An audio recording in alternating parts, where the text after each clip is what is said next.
बिस्मिल्लाहिर्रहमानिर्रहीम अस्सलामु अलैकुम वरहमतुल्लाहि वबरकातुहू।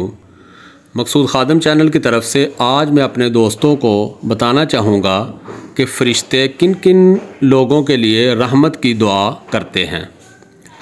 वीडियो शुरू करने से पहले अभी तक अगर आपने मेरे चैनल को सब्सक्राइब नहीं किया तो प्लीज़ सब्सक्राइब करें ताकि मेरी हर आने वाली वीडियो आपको मिल सके। फ़रिश्ते किन के लिए रहमत की दुआ करते हैं?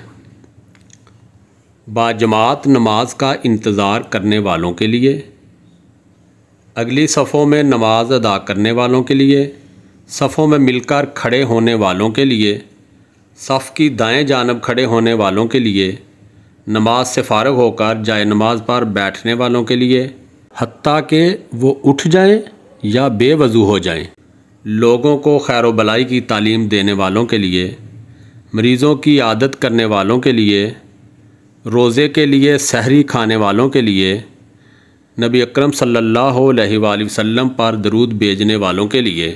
अल्लाह रब्बुल इज़्ज़त से दुआ है कि हमें भी इन लोगों में शामिल फरमाए जिनके लिए फ़रिश्ते रहमत की दुआ करें। आमीन या रब्बुल आलमीन। अगर मेरी ये वीडियो आपको पसंद आई है तो प्लीज़ लाइक करें और दोस्तों से शेयर करें। अस्सलामु अलैकुम वरहमतुल्लाह।